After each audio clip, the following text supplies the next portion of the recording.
आज का विषय जीव की असली यात्रा क्या है, इस पर लिया गया है।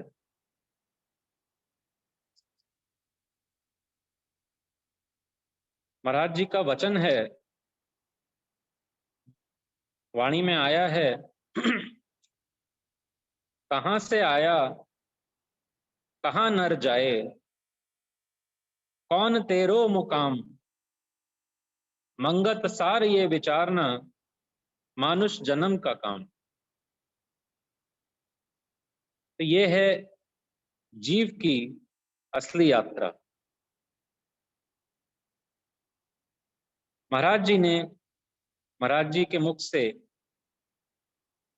वाणी जो अवतरित हुई है, एक एक दोहा सिर्फ हमें यूं ही नहीं पढ़ लेना चाहिए।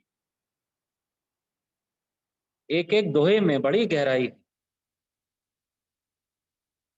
जब एक एक दोहे का हम गहराई से मनन करेंगे, तब पता चलेगा कि हमसे क्या कहा जा रहा है। सत्पुरुष जब भी हम संसारियों की बात करते हैं या यूं कहें कि मार्गदर्शन करते हैं, तब बात जीव की हो रही होती है। हम सभी बड़े भाग्यशाली हैं कि शरीर और जीव का सही सही भेद समझ आने लग गया है। यह सब असली सत्संग व सच्चे दरबार के कारण है, वरना संसार में सत्संग जगह जगह हो रहे हैं। चर्चा करने से पता चल जाएगा कि अभी उन्हें जीव शरीर से अलग, स्वतंत्र व पूर्ण आनंद है, इसका संशय बना हुआ है। माने कि अभी भी बहुत सारे संसारियों को जीव और शरीर का पूर्ण सही प्रकार से भेद समझ नहीं आया है। यहाँ पे महाराज जी ने सब कुछ खुलासा कर दिया है। सामने आए व्यक्ति को भी दो प्रकार से देखने में आता है, एक उसका शरीर दिख रहा होता है और एक जीव के विषय में भी मनन चलता है। जब भी हम सत्संग सुने, चाहे वचनों या वाणी को पढ़ें, तब सबसे पहले सिर्फ स्वयं के विषय में सोचना चाहिए कि जो कुछ कहा जा रहा है वो मेरे लिए है। ईश्वर, जिनका ही मैं एक अंश हूं, वो मुझे कुछ समझाने का प्रयास कर रहे हैं। वह एक वही हैं जिन्हें मेरी असली चिंता है। जिस प्रकार एक पिता व माता को अपने पुत्र व पुत्री की चिंता होती है। वाणी में है कि कहां से आया। जब तक होश नहीं संभाला था, तब तक जैसा जैसा जो भी बताया गया, वैसा वैसा करते आए। वह संसार में कैसा जीवन जीना चाहिए, समय समय पर अलग अलग संसारी तौर तरीकों से जीवन जीते रहे। शरीर और जीव को कभी अलग अलग करके सोचा ही नहीं, ना ही किसी ने बताया। प्रारब्धवश जब सत्संग श्रवण किया, तब आंखें खुली कि जीवन है क्या, असली जीवन क्या है। महाराज जी कह रहे हैं, तू कहां से आया है। यह जो शरीर दिखाई पड़ रहा है, इसको धारण करने से पहले तू कहां था, किस योनि में था, कैसा शरीर तुझे पहले प्राप्त था।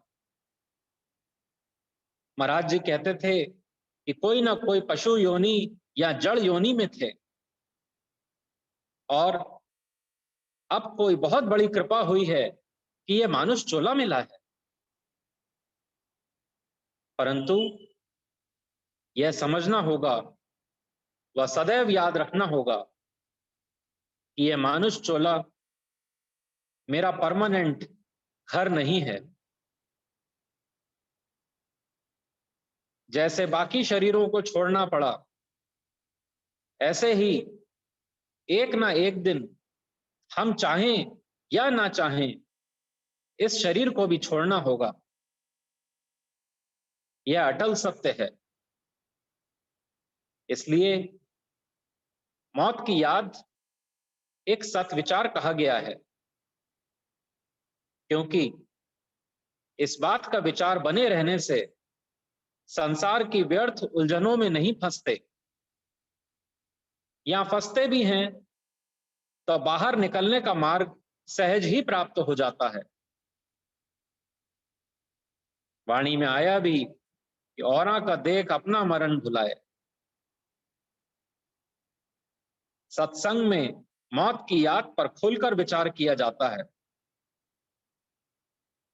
वरना हमें पता है संसार में किसी भी संसारी से इस पर विचार करने मात्र में भी उसकी क्या प्रतिक्रिया होती है।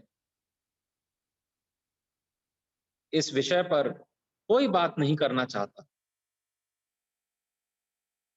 सब प्रारब्धवश प्राप्त भोगों में लिप्त हैं। वह इस विषय पर चर्चा करने में उन्हें अपने सांसारिक आनंद में बाधा महसूस होती रहती है। परंतु घर में आग लगी हो और आंखों पर पट्टी बांध ली जाए, यह कहां की समझदारी है। 5 विकार महादुखदाई, जले सकल संसारा, परमारथ प्रतीत बिन नहीं पावे निस्तारा। महाराज जी बता रहे हैं, चारों तरफ आग लगी हुई है, एक ऐसी आग जो हर वक्त दिखाई नहीं दे रही है, उसे महसूस करना होगा। इस शरीर को धारण करते ही उन 5 विकारों की अग्नि में मैं हर वक्त जल रहा हूं।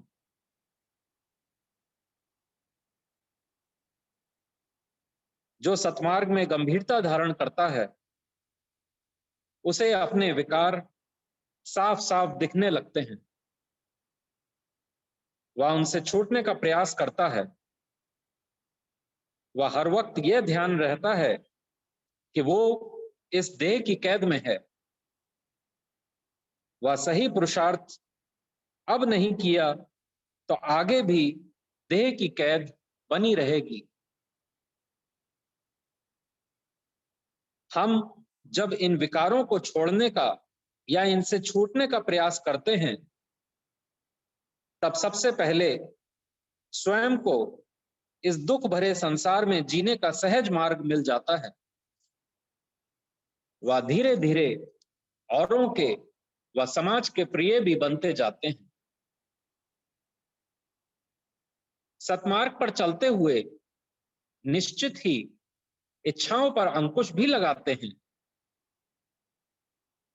जिससे हम सब ने स्वयं महसूस किया होगा कि बाकी संसारियों की अपेक्षा मन में हाय हाय कम है।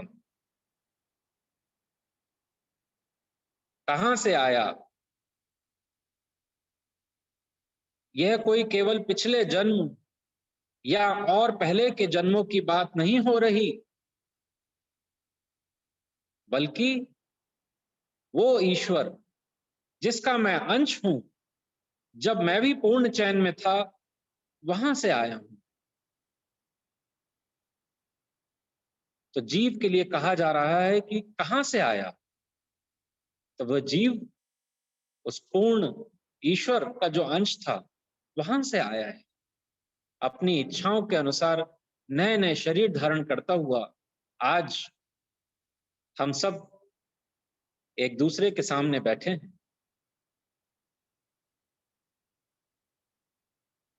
बताते हैं जिस प्रकार एक कंकड़ को ठहरे हुए पानी में डालने से हलचल हो जाती है, वैसे ही इस जीव के मन में इच्छा आ जाने मात्र से ही उस ईश्वर से इसकी दूरी होनी शुरू हो जाती है। हमारा ईश्वर से साथ छूटता जाता है। वह संसारियों की नकल करते करते स्वयं भी एक मकड़ी की तरह अपने ही जाल में फंसकर इतना कीमती मानव जन्म जन्म खत्म कर देते हैं। हम इस शरीर की कैद में हैं। वह यह हमारा परमानेंट ठिकाना नहीं है, यह तो ठीक है, परंतु इस शरीर का सही उपयोग क्या है, यह अब सत्संग के माध्यम से पता चला है। वह ईश्वर प्राप्ति भी इस मानुष टोले से ही हो सकती है। तो हमें अपना जीवन लापरवाही से नहीं गुजारना चाहिए। सांसारिक कार्य को करते हुए परमार्थ मार्ग में कैसे चलें, हम तो संसारी हैं, इस प्रकार के प्रश्न या शंकाएं कई संसारियों के मन में उठती हैं। कई बार आपने अपने पड़ोसियों से, अपने समाज में ये बात सुनी होगी कि अरे हम तो गृहस्थी हैं, इस मार्ग पर हम कैसे चल सकते हैं। परंतु सही सत्संग कभी ये बात नहीं सिखाता कि सांसारिक कार्य ना करो। लोगों के मन में डर आता है कि सत्संग जाएंगे तब तो घर कैसे चलेगा, घर के इतने सारे कार्य हैं, कैसे वो पूरे होंगे। महाराज जी ने बताया कि सांसारिक व परमार्थिक दोनों कार्य समय सीमा बांधकर मर्यादा में रहते हुए फर्ज वाला जीवन 5 नियमों को धारण करते हुए जियोगे तो धीरे धीरे दोबारा ईश्वर से निकटता बढ़ती जाएगी। वहां जहां से आए थे वहां फिर पहुंच जाएंगे, जिसकी असलियत में हर जीव को तलाश है। तो इसलिए किसी भी व्यक्ति को इस बात का मन में संशय नहीं आना चाहिए कि सत्संग अगर मैंने जीवन में धारण किया तो संसारिक कार्य कैसे करूंगा। ये उसकी छोटी समझ है, क्योंकि महाराज जी ने 24 घंटे का एक प्रोग्राम दे दिया कि संसारिक कार्य और परमार्थिक कार्य दोनों में समय सीमा बांधकर अपने कार्य को करो। कहां से आए कहां नर जाए, अभी तक हम लोग चर्चा कर रहे थे कि ये जीव कहां से आया।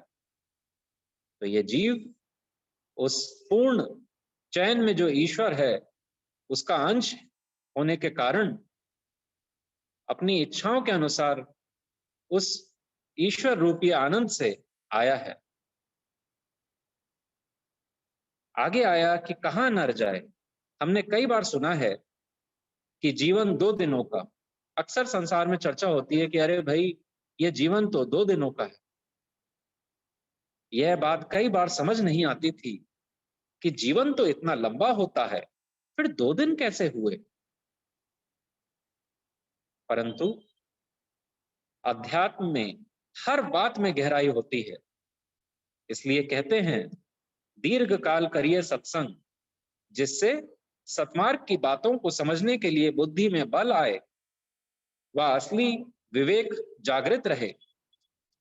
2 दिन का मतलब date of birth and date of death,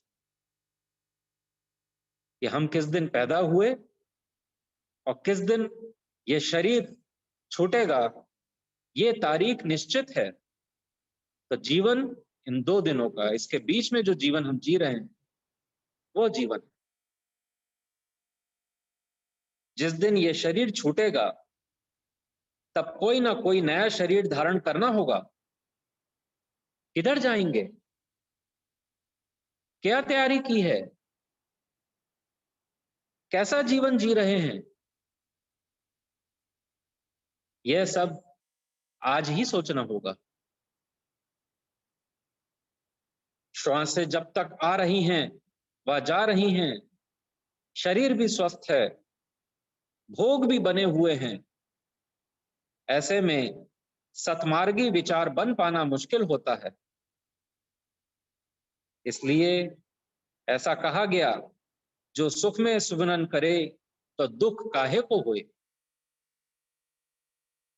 सांसारिक जीवन में घोर अनिश्चितता है, अगले पल का नहीं पता। संसार में कितने उदाहरण हम देख चुके हैं। कितने जीवन ऐसे थे कि समस्त सांसारिक ऐश्वर्य होते हुए भी अचानक किसी न किसी कारणवश मृत्यु का सामना करना पड़ा। इन सभी उदाहरणों से हमको सबक लेना चाहिए कि वक्त है कम और मार्ग है लंबा।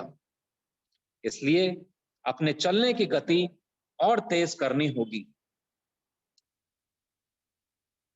विषय को आगे बढ़ाते हुए वाणी में आया कि कौन तेरो मुकाम। और जब यह बात समझ आ गई कि जो ये शरीर दिखाई दे रहा है, इस प्रकार पहले भी कई शरीर धारण कर चुके हैं, वह एक दिन इस शरीर ने भी नाश को प्राप्त हो जाना है। महाराज जी हमें सचेत कर रहे हैं कि तुम्हारी कोई मंजिल भी है या नहीं, या यूं ही बार बार शरीर धारण करते रहोगे व मृत्यु को प्राप्त होते रहोगे। कितने ही भोगों को तू भोग चुका है। याद रख, चाहे कितने भोग भोग ले, परंतु तू तृप्त ना होगा, बल्कि अपने भोगों की प्यास को बढ़ाकर इस देह का त्याग करेगा। माने यदि भोगों में लिप्त जीवन जिया तो मार्ग और लंबा हो जाएगा।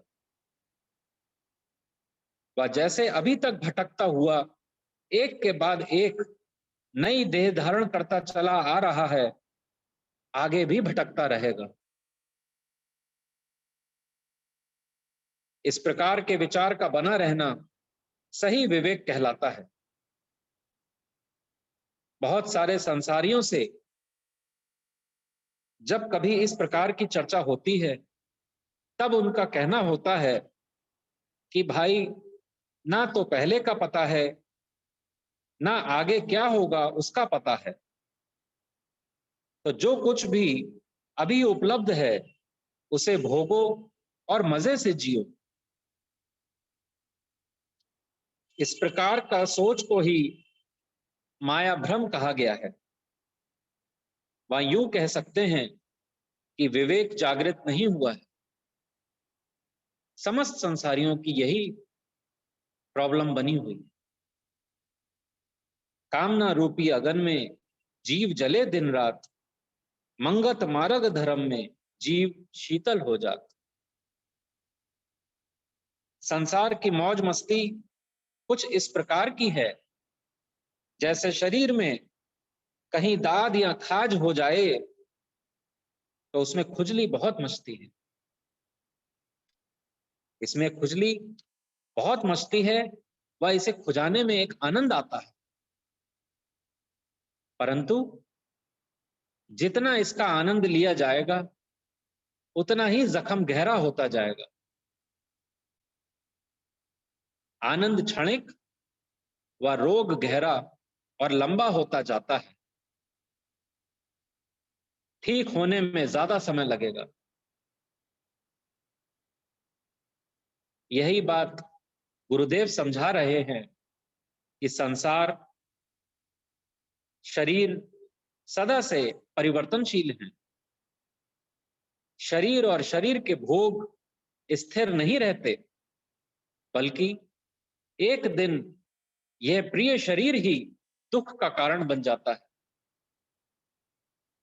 इसलिए मैं इस देह से अलग सत्ता हूं, ऐसा विचार प्रतिदिन व हर क्षण बनाए रखने की कोशिश होनी चाहिए, जिससे इस शरीर व मन के कष्ट तक से हम अलग हो सकते हैं। सत्पुरुषों की आंतरिक स्थिति ऐसी ही हो जाती है। सत्पुरुष और हम अपने शरीर को देखें तो कोई भिन्नता नहीं है। फर्क कहाँ है? अंदर की मिट्टी कैसी है, इसमें फर्क है। आंतरिक स्थिति कैसी है, इसमें फर्क है। अंदर की स्थिति के जेर असर करके ही बाहर हम कैसी क्रियाएं कर रहे हैं दिखता है।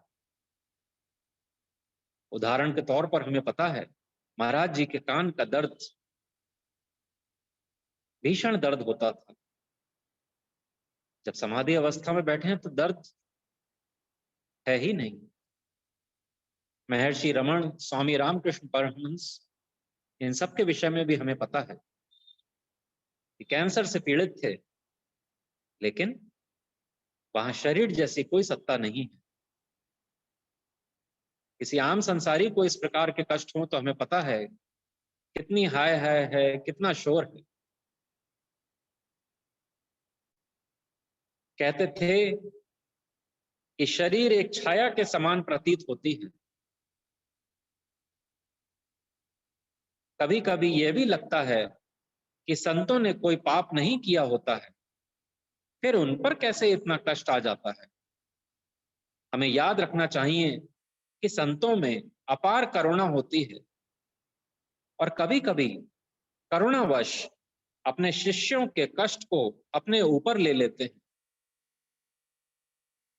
यदि हमारे गुरु के प्रति श्रद्धा सच्ची है, तब हमें उनसे अपने कष्टों को दूर करने की मांग नहीं करनी चाहिए,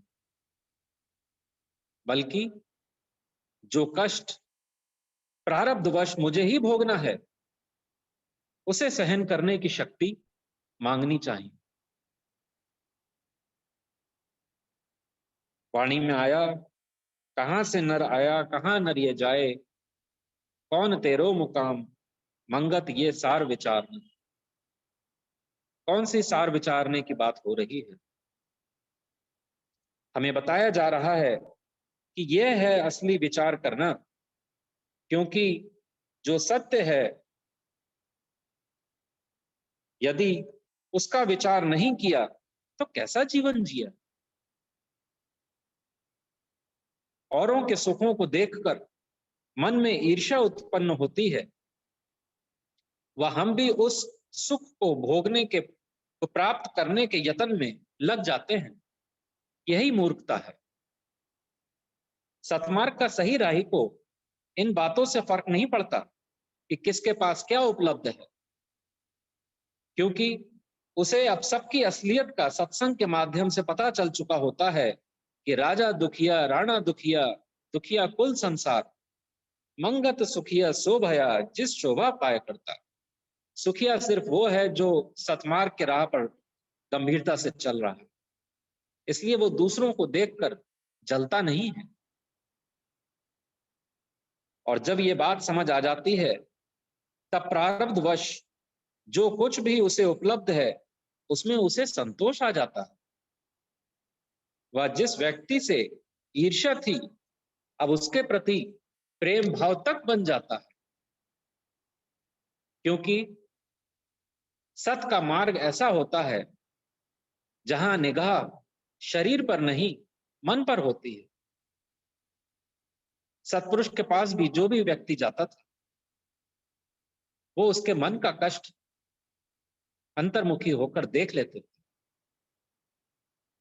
तो निर्णय हो चुका है कि संसार में कोई तन से तो कोई धन से तो कोई मन से दुखी है, तो मेरा प्रयास ऐसे में उससे ईर्ष्या का होना चाहिए या प्रेम व्यवहार व ज्यादा से ज्यादा मदद का होना चाहिए। ऐसा विचार हमसे करने के लिए कहा जा रहा है। शांत मन से एकांत में बैठकर मुझे ये सोचना चाहिए कि मन में क्या क्या विचार उठ रहे हैं।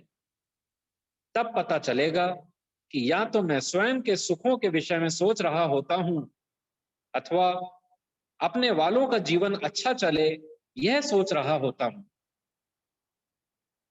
कभी कभी हमें लगता है कि हमारे प्रयासों के बावजूद भी अपने वालों का व सामाजिक लोगों का जीवन नहीं बदल रहा। तो महाराज जी ने कहा है, हमें फर्ज वाला जीवन जीना है बस। क्या हमारा कर्तव्य बन रहा है, सिर्फ यह ध्यान रखना है। माने कर्म करना है, फल की चिंता नहीं करनी। अपने किए हुए कर्म से किसी का भला हो जाए तो वाह वाह, ना भी हो तो भी उदास होने की आवश्यकता नहीं। ईश्वर हुक्म में दोनों ही स्थिति को देखना है। हमें सही मार्ग दिखाना है, चलना सबको स्वयं ही होगा। हमको भी महाराज जी ने वाणी वचन के द्वारा सब कुछ खोल कर रख दिया है। हमें सही दिशा दिखा दी गई है। अब चलना या ना चलना यह हमारी बुद्धि पर निर्भर करता है। अर्जुन व दुर्योधन दोनों के गुरु एक ही थे, परंतु अर्जुन चले व सतोगति पाई। दुर्योधन का अंत पता है। संसार में लोग अपने बच्चों का नाम रखते हैं। क्या किसी ने आज तक अपने बच्चों का नाम कंस या दुर्योधन रखा है? विचार करने की बात है। शरीर पुण्यात्मा व राक्षस दोनों का एक ही होता है। मन कैसा है, सिर्फ इसका महत्व है। हम सबके समक्ष भी समस्त वाणी वचन बताने वाले उपलब्ध हैं। अब यदि मैं स्वयं ही ना चलूं, माने ये सब पढ़ सुन लेने के बाद भी अपनी मनमानी करूं, तो कैसे बेड़ा पार होगा? वह किस प्रकार के चित्त के साथ यह शरीर छोड़ेंगे? जिस वक्त भी शरीर छोड़ूंगा, उस वक्त मेरा मन कैसा था, मेरा चित्त में कैसे भाव उठ रहे थे, यह हमारे आगे आने वाले जीवन पर की रूपरेखा तैयार करेगा। जब हम रात में सोते हैं तो हमें सोचना चाहिए कि उस समय मेरे मन में क्या विचार चल रहा है।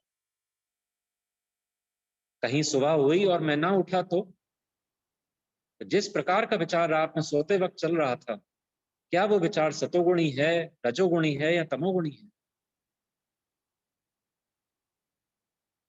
विषय को आगे बढ़ाते हुए अंत में कहते हैं, मानुष जन्म का काम, वाणी में आया, यह है मानुष जन्म का काम। मानुष चोले की सार्थकता तभी है जब ईश्वरीय मार्ग पर मन लग जाए। यह याद रखना होगा कि मैं जो जीव इस शरीर में रह रहा हूं, इसकी ना कभी मृत्यु होती है, ना इसका जन्म होता है। यह सदा से अविनाशी उस ईश्वर का अंश है। मानुष का जन्म बड़े भाग्य से किसी एक जरूरी काम के लिए मिला है। हम दिन भर कितने कितने काम व सांसारिक कार्यों में लिप्त रहते हैं, इसमें कुछ गलत नहीं।